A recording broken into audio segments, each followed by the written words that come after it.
নমস্কার। জয় দেবাদিদেব মহাদেবের জয়। ভাগ্যফল জ্যোতিষে আপনাদের সবাইকে ধনু রাশির গুরুত্বপূর্ণ অনুষ্ঠানে স্বাগত। বন্ধুরা, সাবধান, সতর্ক থাকুন। কাল রাত 11টা থেকে তোমার ঘরের সামনে একটা বড় ঝড় উঠতে চলেছে। সাবধান হয়ে যাও। পুরো মহল্লা জড়ো হবে আর দেখবে ঝামেলা। একসাথে 3টে বড় বিপদ এসে পড়বে। এমনকি মায়ের লালও থামাতে পারবে না। একদম অদ্ভুত আর অনন্য ঘটনা ঘটতে চলেছে। পরের 10 দিন খুবই সতর্ক থাকতে হবে। তোমার কুণ্ডলিতে রাহু বড় একটা পরিবর্তন আনতে চলেছে। পঞ্চম ঘরে রাহু একাই বিশদভাবে বসে আছে। রাহু যদি শক্তিশালী হয় তাহলে মানুষ ধনী হয়ে যায়, কিন্তু যদি রাহু তোমার কুণ্ডলিতে যদি দুর্বল হয়ে যায় তাহলে চারদিকে সমস্যা আর দারিদ্র্য এসে যায়। সবাই বলে যদি অনেক টাকা চান তাহলে মা লক্ষ্মীর পূজা করুন, ধনের দেবতা কুবেরের পূজা করলে আপনি সম্পন্ন হয়ে যাবেন। কিন্তু রাহু এমন এক গ্রহ যা আপনাকে এক দিনের মধ্যে কোটিপতি বানিয়ে দিতে পারে। শুধু রাহুকে মনাতে পারলেই জীবনে এই সব সুখ আপনি পেয়ে যাবেন। কিন্তু সারাদিনে হওয়া ছোট ছোট ভুলগুলো প্রায়ই আপনার রাহুকে নষ্ট করে দেয়, যার কারণে আপনি কখনোই লাভ করতে পারেন না। আপনি এগোতে পারেন না। সব ধরনের পূজা করার পরেও, সব ধরনের দান করলেও তোমার জীবনে ধ্বংসাবশেষ ছড়িয়ে পড়ে, আর দিন দিন তোমার জীবন যেন নরকের মতো হয়ে ওঠে। শেষ পর্যন্ত এই কী কারণে ঘটে?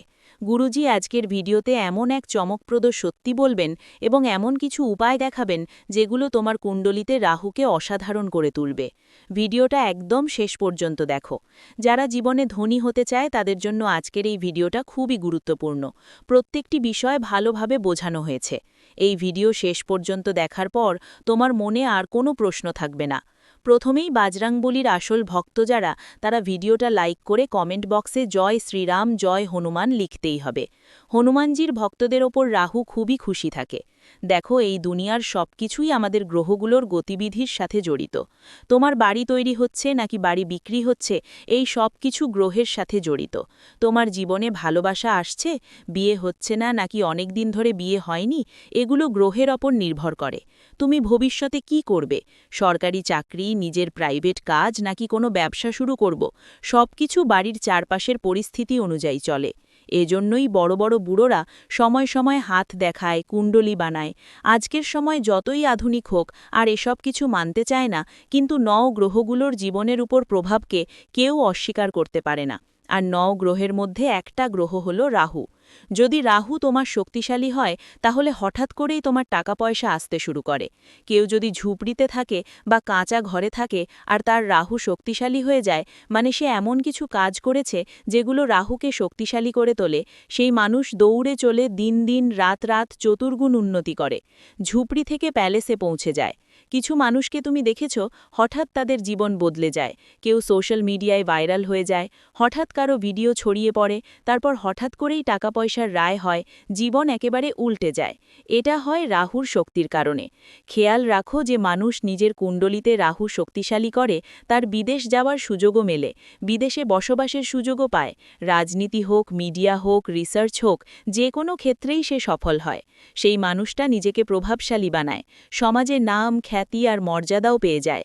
তার উন্নতি খুবই ভালোভাবে হয়। সে গোপন পথে টাকা পায়, সে টাকাকে নিজের দিকে আকর্ষণ করে, যার কুণ্ডলিতে রাহু শক্তিশালী।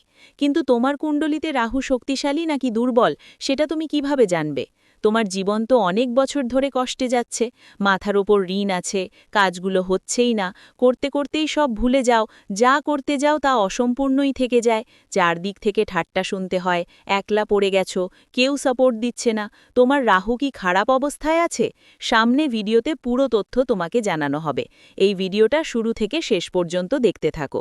জীবনে যে মানুষ বারবার ঠকছে, ধরো সে পার্টনারশিপে একটা ব্যবসা শুরু করলো, বড় বড় স্বপ্ন দেখেছিল, এটা করব ওটা করব, কিন্তু শেষমেশ কি হলো? সেই পার্টনার ছাড়া টাকা নিয়ে পালিয়ে গেল। একই পার্টনার ঠকিয়েছে।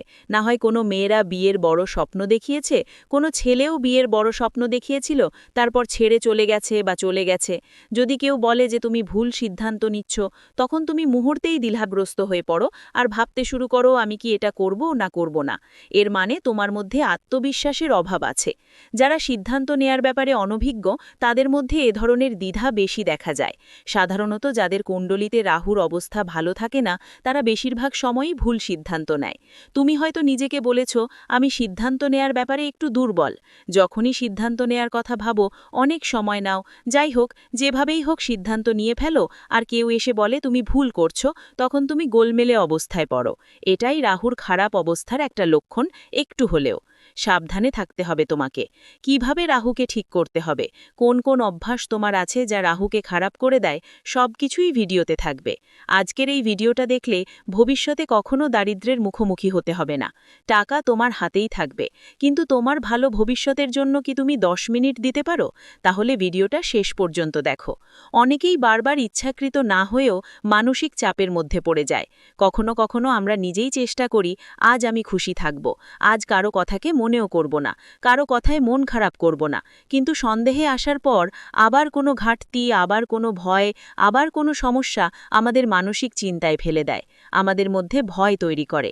আর এমন একটা মানুষ যে বিষণ্ণ থাকে, রেগে থাকে, মানসিক চাপের মধ্যে থাকে, তার জীবনে খুশি আছে কিন্তু তবুও সে সেই জিনিসটা দুঃখ করে যা সে পায়নি, যা তার কাছে নেই। সে তার কদর করে না, কিন্তু যা পায়নি, যা তার যোগ্য ছিল না, সেটাই চিন্তা করে বিষণ্ণ থাকে। তাহলে এমন মানুষ রাহুর সমস্যায় আক্রান্ত হয়। এই পৃথিবীতে অনেকেই যারা নেশার অভ্যাসে ভুগছেন, জোয়ার ছাটা খেলছেন, এই সব কিছু রাহুর নিয়ন্ত্রণে থাকে। কখনো কখনো রাতে ঘুমও আসে না, বা ধরুন আপনি রাতে ঘুমিয়ে পড়লেন, কিন্তু হঠাৎ করে ঘুম ভেঙে গেল, ভয়ানক স্বপ্ন আসছে, আর আপনি প্রতিদিন রাতে কষ্ট পাচ্ছেন, তাহলে সেটাও রাহুর খারাপ প্রভাবের লক্ষণ। যদি আপনি অনেক বেশি মিথ্যে বলেন, নিজের কাছের লোকদের থেকে প্রতারিত হন, ব্যবসায় বারবার লোকসান হয়, চাকরিতে ঝগড়া হয়, কোথাও কারো সঙ্গে আপনার সম্পর্ক ভালো হয় না, বারবার দুর্ঘটনা ঘটে, বাড়ির কোনো সদস্য বারবার আহত হয়, আপনিও আহত হচ্ছেন, অথবা আইন সংক্রান্ত সমস্যা হচ্ছে, সংঘাত চলছে, আত্মীয়দের থেকে প্রতারণা পাচ্ছেন, এসবই ইঙ্গিত যে আপনার কুণ্ডলিতে রাহু সম্পূর্ণভাবে খারাপ হয়ে গেছে। যদি আমরা যে ইঙ্গিতগুলো বলেছি তার মধ্যে একটিও আপনার জীবনে দেখা যায়, তাহলে আপনাকে সতর্ক হয়ে যেতে হবে। এখন কিছু অভ্যেসের কথা বলবো। আপনার কোন কোন অভ্যেস আপনার জীবনে রাহুকে খারাপ করে ফেলছে। রাহু খারাপ হলে আপনি না খ্যাতি অর্জন করতে পারবেন, না টাকা উপার্জন করতে পারবেন। খ্যাতি আর নাম, এই দুটাই মানুষকে এগিয়ে নিয়ে যায়। আর আপনার কুণ্ডলিতে রাহু যদি খারাপ থাকে, তাহলে এই দুটাই আপনি পাবেন না। করতে পারবে? তাহলে বুঝে নাও, শেষ যাত্রার প্রস্তুতি শুরু করে দাও, কারণ এরপর জীবনে আর কিছুই বাঁচবে না। এখন দেখো, রাহু কি কোনো খারাপ অভ্যেস করে? আমরা কোন বিষয়গুলোতে খেয়াল রাখব যাতে আমাদের কুণ্ডলিতে রাহু খারাপ না হয়? আর একবার রাহুকে খারাপ হওয়া থেকে বাঁচিয়ে ফেললে তো ধনসম্পদ আসবেই। সবচেয়ে বড় ভুল যে তোমরা করো সেটা হলো বারবার আর ধারাবাহিকভাবে মিথ্যে বলা, আর এই ফাঁদে পা দিয়ে কাউকে ঠকানো। দেখো ভাই, এই দুনিয়ায় কাল যুগ চলছে। আগে ছিল সত্যযুগ, দাপর যুগ, ত্রেতা যুগ, তখন সবাই সত্য বলতো, আর মানুষের আয়ুষ্কালও ছিল 1000 বছর। 2000 বছর আগে মানুষ এতদিন বাঁচত, কিন্তু আজকের যুগে মানুষ কষ্টে 70, 80, 90 বছর বাঁচে। কেন এত কম? শুধু তাই যে সে জীবনে অনেক মিথ্যে বলে, অনেক পাপ কাজ করে। যে মানুষ বারবার মিথ্যে বলে তার পাত্তা দেয় না কারো মন কষ্ট পায় কিনা, সে শুধু নিজের লাভের চিন্তা করে। এমন মানুষ সময়ের সঙ্গে সঙ্গে নিজের ভাগ্য নষ্ট করে ফেলে এবং তার জীবনে নানা বড় বিপদ আসে। আজকের সময়ে তরুণরা তাদের বাবা মায়েরই অবমাননা করে। তারা মা বাবাই যাদের লালন পালন করে বড় করেছে, যারা এরই খটো করে কষ্ট করে তাদের সন্তানকে পড়াশোনা করিয়েছে, লেখাপড়া শিখিয়েছে এবং আজকের অবস্থানে পৌঁছে দিয়েছে। কিন্তু বড় হওয়ার পর মাদকাসক্ত হয়ে ভুল সঙ্গেতে পড়ে সেই সন্তানই নিজের মা বাবাকে খারাপ খারাপ কথা বলে, তাদের অপমান করে, চারজনের মধ্যে তাদের সম্মান নষ্ট করে, অথবা বউ আসার পর তাদের বৃদ্ধাশ্রমে ফেলে দেয়।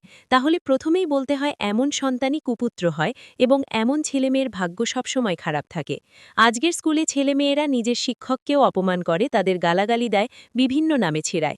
তাই এটা গুরুদের সবচেয়ে বড় অপমান। যে ছেলে তার গুরুকে অপমান করে তার রাহুও খারাপ হয়ে যায়। তারপর সে জীবনে যতই পড়াশোনা করুক, যতই এগিয়ে যাওয়ার চেষ্টা করুক, সে ঠিক আগের মতোই থাকে। এজন্য বাবা মা আর গুরুদের অপমান করা মানুষও সবসময় নিজের রাহু খারাপ করে। অনেকেই আছেন যারা দিনরাত মদ্যপ অবস্থায় থাকে এবং তন্ত্রমন্ত্রের মাধ্যমে কারো জীবন নষ্ট করার কথা ভাবে, তাদের রাহুও খারাপ হয়। এই পৃথিবীতে অনেকেই আছে। আপনার সঙ্গে এমন মানুষ পাবেন যারা অন্যের উপর কিছু করিয়ে দেয়, তাদের একটাই উদ্দেশ্য থাকে, সেটা হলো যে তারা যেন আমাদের থেকে এগিয়ে যেতে না পারে, আমাদের থেকে কেউ এগিয়ে না বাড়তে পারে। অনেকেই এই দুনিয়ায় পাবেন যারা রাস্তার মোড়ে লেবু রেখে দেয়, কেউ বড় ফল রেখে দেয়, পূজার থালা বা দীপক জ্বালিয়ে দেয়, এগুলো টোনা বোটকা বলে। তাদের উদ্দেশ্য থাকে নিজের কষ্ট বা দুর্ভাগ্য অন্যের উপর চাপিয়ে দেওয়া। কিন্তু শাস্ত্র বলে যে মানুষ অন্যের জন্য গর্ত খুলে সে ঠিক সেই গর্তেই পড়ে যায়। যদি আমরা কারোর জন্য খারাপ চাই তবে সেটা আগে আমাদের নিজের সঙ্গেই ঘটে। যে মানুষ তন্ত্রমন্ত্রে আগ্রহী, অন্যের ক্ষতি করতে চায়, তার রাহুও নষ্ট হয়ে যায়। কিছু মানুষ থাকে যারা প্রাণীদের খুব কষ্ট দেয়, তাদের লেজে পটাকা বাঁধে বা বিভিন্নভাবে পেটায় আর খায়। এমন মানুষের রাহুও খারাপ হয়। চুরি করা, জুয়া খেলা, অহংকার করা মানুষের রাহু পুরোপুরি নষ্ট হয়। আর সাথে স্বামী বা স্ত্রী থাকলেও যদি অন্য নারীরা পুরুষের সাথে সম্পর্ক করে তাহলে পুরুষের রাহুও খারাপ হয়ে যায়। কারণ রাহু সেই মানুষকে লাভ দেয় যার শরীর পবিত্র থাকে। আর যখন এমন অনৈতিক সম্পর্ক হয় তখন সেই মানুষের রাহুও খারাপ হয়ে যায়। এই পৃথিবীতে নিজের রক্ষা করা খুবই কঠিন, কারণ চারদিকে পাপ ছড়িয়ে আছে। আর সেই পাপ থেকে বাঁচতে আমাদের নিজেদের ভগবানের সঙ্গে যুক্ত হতে হবে। এবং যেসব খারাপ অভ্যেস আমরা বলেছি যার তোমার রাহুকে খারাপ করে, সেগুলো থেকে একটু নিজেকে বাঁচাতে হবে। এখন তুমি বলবে, গুরুজি আপনি বললেন যে রাহু শক্তিশালী হলে কি লাভ হয়, রাহু দুর্বল হলে কি ক্ষতি হয় এটাও জানালেন, আর রাহু কেন আমাদের ভুলের কারণে খারাপ হয়ে যায় সেটাও বুঝিয়ে দিলেন। কিন্তু এখন বলুন তো আমরা ঠিক কি করব যাতে রাহু আমাদের কুণ্ডলিতে দারুণ ভালো হয়ে যায়? সব উপায় আসবে। ভিডিও শেষ পর্যন্ত দেখবেন, রাহু ঠিক করার পদ্ধতি জানাবো। যদি রাহু আপনার কুণ্ডলিতে ঠিক হয়ে যায় তাহলে ডঙ্কার মতো বলা যায় 1 থেকে 2 দিনের মধ্যে আপনি কোটিপতি হয়ে যাবেন। আপনি এ কথা বুঝতে পারছেন না, কিন্তু এর পিছনে একটা বড় চমক লুকানো আছে। ধরো তুমি মাতা লক্ষ্মীর পুজো করছো, সেটা ভালো কথা, কুবেরের পুজো করছো, সেটাও ভালো কথা, তোমার কাছে ধন আসবে। কিন্তু যখন রাহু টাকা দেয় তখন সে মুঠো মুঠো করে টাকা দেয়, এত টাকা দেয় যে মানুষ সামলাতে পারে না। কিন্তু মানুষ কোথায় ভুল করে রাহুকে মত করার সময়? রাহু তোমার জীবনের এক একটা কুৎসিত মুহূর্তকে সুন্দর করে দিতে পারে, তোমার জীবনকে সুখী করে তুলতে পারে, তোমাকে মাটির তলা থেকে আকাশে পৌঁছে দিতে পারে। গুরুজির একটা কথা মেনে নিতে হবে, জীবন সবসময় বাস্তববাদী হয়ে যাপন করতে হবে। কাউকে ভরসা করো না। এই দুনিয়ায় অনেক মানুষ আছে যারা কারো ভরসার উপরই চলে। মানে ভাবেন ও করবে তো আমার কাজ হবে, আমি কিছু জিনিস কিনতে যাচ্ছি সেটা নিয়ে যাব তবেই ভালো লাগবে, বা সবকিছু কারো উপর নির্ভর করে করো। কারো ভরসা করো না। আজকের সময় কি আসল তোমার সবাই তো তোমাকে ব্যবহার করার জন্য অপেক্ষা করছে। তারা তোমাকে ব্যবহার করে ফেলে, তারপর তোমার পিঠে লাথি মারবে। গুরুজি তোমাকে বলতে চাইছেন তোমার আরেকটা খুব খারাপ অভ্যেস আছে, সেটা হলো তুমি নিজের সিদ্ধান্ত নিজে নিতে পারো না। আর কেউ তোমাকে টোকা দিলে তুমি গোমরা হয়ে যাও। আমি যা করছি সেটা ঠিক আছে কিনা সেটা নিজেরাই সিদ্ধান্ত নিতে শেখো। তুমি এত বড় হয়েছো যে তোমার অভিজ্ঞতায় তুমি এটা করতে পারবে। তোমার ভয় পেতে হবে না। তোমাকে যা কাজ করতে হবে সেটা মন দিয়ে করতে হবে। আর যে কোনো পরিস্থিতিতে নিজের মানসিক স্বাস্থ্যের খেয়াল রাখতে হবে, কারণ আজকের সময় মানুষ আসলেই সব দিক থেকে চিন্তায় থাকে। মাস শেষ হয় না আর কিস্তির চিন্তা শুরু হয়, বিল পরিশোধের চিন্তাও থাকে, পুরো বেতন সেসব খরচেই চলে যায়, আর পকেটে কিছু থাকে না। তখন মানুষ পুরোপুরি এভাবে ভেঙে পড়ে। মানুষ দিন রাত আমি এত পরিশ্রম করছি, টাকা উপার্জন করছি, কিন্তু হাতে কিছুই থাকে না। তাই তুমি যতই খেয়াল করো তোমার হাতে টাকা থাকুক বা না থাকুক, কিন্তু তোমার কাছে একজন ভালো স্ত্রী আছে, ভালো বাবা মা আছে, ভালো বোন আছে, ভালো ছেলে মেয়ে আছে। এদের দেখে এদের সঙ্গে খেলেও এদের সঙ্গে কথা বলেও তুমি খুশি হতে পারো। কারণ দায়িত্ব থেকে মানুষ পালাতে পারে না।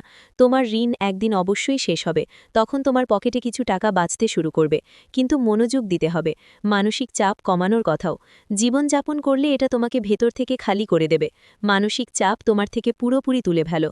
যে ভয় তোমার মনের মধ্যে আছে, বারবার তুমি ভয় পেয়ে যাও, রাতে হঠাৎ করে দম বন্ধ হয়ে আসে, এটা হয় কারণ তুমি তোমার আগামীর ব্যাপারে খুব বেশি চিন্তা করো। গুরুজি তোমাকে বলতে চান, তুমি হয়তো কোনো বৃদ্ধকে দেখেছ, একজন বুড়ো মানুষ যে সবসময় ভয় পেয়ে থাকে, চিন্তায় থাকে, হাসি কমই, কারণ সে ভাবতে থাকে কাশ আমি এমন করতাম না, কাশ আমি এমন করতাম তাই এমন হয়েছে। সে তার অতীতে অনেক ভুল করেছে, সে তার অতীতে সেই ভুলগুলোকে নিয়ে বারবার চিন্তায় ডুবে থাকে। এখন তুমি একজন যুবককে দেখো যিনি কাজ করছে বা ব্যবসা চালাচ্ছে। যুবক রাত দিন নিজের ভবিষ্যৎ নিয়ে চিন্তা করে, ভাবছে এই পরীক্ষায় পাশ করতে পারবো কিনা, আমার দোকান চলবে কিনা, আমাকে প্রমোশন মিলবে কিনা, আমার চাকরি চলে যাবে তো না, সামনে আমি কি করব। সব সময় তার মাথায় ভবিষ্যতের চিন্তা থাকে, আর সে মন খারাপ থাকে। কিন্তু যদি তুমি একটা ছোট বাচ্চাকে দেখো যার বয়স প্রায় 3 থেকে 10 বছর মাঝে থাকে, সে শুধু খেলতেই থাকে, হাসতেই থাকে, হেসেই থাকে। এখন তাকে কিছু কাজ বললেই হাসতে হাসতে কাজটা করে ফেলে। তাহলে শেষ পর্যন্ত সেই বুড়ো মানুষটা কেন দুঃখিত, সেই যুবক কেন দুঃখিত, আর সেই শিশু কেন দুঃখিত নয়? আপনি কি এর পিছনের কারণটা জানার চেষ্টা করেছেন? আসলে এর কারণ হলো সেই শিশু না অতীত নিয়ে চিন্তা করে, না ভবিষ্যতের ব্যাপারে মাথা ঘামায়। সে তার বর্তমানেই বাঁচে। আর যে মানুষ তার বর্তমানেই বাঁচতে শেখে তাকে কেউ দুঃখী করতে পারে না। যা অতীতে হবার ছিল হয়ে গেছে। বারবার তার ব্যাপারে তুমি কেন ভাবছ? যা ভবিষ্যতে ঘটবেই সেটা তো ঘটবেই। তুমি শুধু পরিশ্রম করো। কিন্তু এটা মনে রেখো, অতীত আর ভবিষ্যতে চিন্তায় নিজের বর্তমানকে নষ্ট করো না। এই বর্তমানেই তোমাকে বাঁচতে হবে, আনন্দে থাকতে হবে, ঘুরতে যেতে হবে, প্রিয়জনদের সঙ্গে মজা করতে হবে, আর প্রতিদিনের শেষে নিজেকে বলতে হবে, আমি আজকের দিনটা ভালোভাবে ব্যবহার করেছি। তাই মানসিক চাপ কমাও, না হলে জীবন তোমার খালি হয়ে যাবে। এখন আমরা তোমাকে কিছু উপায় বলবো, যদি তুমি তোমার জন্মকুণ্ডলিতে রাহুকে ঠিক করতে চাও। একবার রাহু ঠিকঠাক হয়ে গেলে ধান্দায় প্রচুর টাকা আসবে। এত টাকা আসবে যে তুমি সামলাতে পারবে না। দেখো, আমাদের গলি মহল্লায় তো কালো কুকুর তো পেয়েই যায়। কালো কুকুরের সম্পর্ক রাহুর সাথে শনিদেবের সাথে এবং সাথে ভৈরব বাবার সাথেও আছে। যদি তুমি রাহুকে শক্তিশালী করতে চাও তাহলে এই টোটকা করো। একসাথে শনিদেবও খুশি হবেন, ভৈরব বাবাও খুশি হবেন। প্রতিটি শনিবার কালো কুকুরকে সরিষার তেলের রুটি খাওয়াতে হবে। ভালো করে খেয়াল রেখো, রুটির ওপর একটু সরিষার তেল লাগানো থাকতে হবে এবং এইটা রুটি তোমাকে কালো কুকুরটাকে খাওয়াতে হবে। কালো কুকুরটা একটু আশেপাশে কোথাও খুঁজে নিতে। পরের শনিবার থেকেই তোমার লাভ শুরু হবে। কিন্তু প্রতি শনিবারই এই কাজটা করাই ভালো। যদি কোনো ভুল হয়ে থাকে বা রাহু খারাপ হয় তাহলে ফলাফলটা পেতে শুরু করবে। শনিবারে উড়দ ডাল, নারকেল আর লোহার দান করতে হবে। ছোট্ট ছোট্ট জিনিসও দান করে দিতে পারো। যেমন কোনো শিশুকে খেলনা দিলে যদি তাতে লোহার কিছু থাকে তাহলে লোহার দান হয়ে যাবে। তুমি কোনো মন্দিরে নারকেল অর্পণ করলে সেই নারকেল ভেঙে দাও আর তাতেই গরিবদের মধ্যে ভাগ করে দাও। নারকেলের দান হয়ে যাবে। উড়দ ডাল যে কাউকে দিতে পারো, ও বাড়িতে বানিয়ে খাবে। তাহলে শনিবারের দিন এই দানটা অবশ্যই করো। সাথে সাথে হনুমানজির মন্দিরেও যেতেই হবে। যখনই হনুমানজির মন্দিরে যাবে, সেটা মঙ্গলবার হোক, শনিবার হোক বা প্রতিদিনই কেননা, নীল রঙের কাপড় পরে যেতে হবে আর মাথা ঢেকে দর্শন করতে হবে। মানে মাথায় রুমাল রাখতে পারো। যদি মহিলা হন তাহলে পল্লু দিয়ে মাথা ঢেকে নিতে পারেন, কিন্তু অবশ্যই নীল রঙের কাপড় পরতে হবে। নীল রঙের কাপড় পরে বজরংবলী মন্দিরে গেলে রাহু ভালো হয়। বড়দের, মা বাবার, গুরুজন সম্মান করলে রাহু খুশি হয়। মদ্যপান তোমাকে খুব বেশি করতে হবে না, মিথ্যা বলতে হবে না বেশি। আর সবচেয়ে বড় কথা, খারাপ সঙ্গ থেকে দূরে থাকতে হবে, পরিষ্কার থাকতে হবে, নোংরা থাকতে পারবে না। অনেকেই ৩-৪ দিন না গোসল করে, এমন লোকদের রাহু খারাপ হয়ে যায়। তুমি যদি রাহুকে খুশি রাখতে চাও, শক্তিশালী রাখতে চাও, তাহলে প্রতিদিন গোসল করতে হবে, পরিষ্কার থাকতে হবে। তোমার বাড়ির বাথরুমও খুব ভালোভাবে পরিষ্কার রাখতে হবে, ময়লা করতে পারবে না। বাড়িটা পরিষ্কার রাখতে হবে, এটা খুবই জরুরি। জীবনে সত্যের পথে চলতে হবে। তারপর দেখো তোমার কাজ কেমন করে এগোবে। তুমি বসে বসে ধনী হয়ে যাবে। তোমাকে ঘাবড়াতে হবে না, তোমাকে কিছুই ভয় পেতে হবে না। শুধু সাহস করো আর নিজের কাজের ধরন ঠিকঠাক রাখতে হবে। তারপর মাত্র কয়েকদিনের মধ্যেই তুমি কোটিপতি হয়ে যাবে। ভিডিওটি এখানেই শেষ করছি। ভিডিওটি যদি ভালো লেগে থাকে তাহলে অবশ্যই একটি লাইক দিয়ে চ্যানেলটি সাবস্ক্রাইব করে যাবেন এবং কমেন্ট বক্সে জয় দেবাদিদেব মহাদেবের জয় লিখতে ভুলবেন না। দেখবেন মহাদেবের কৃপায় আপনারা সবাই ভালো থাকবেন। ধন্যবাদ।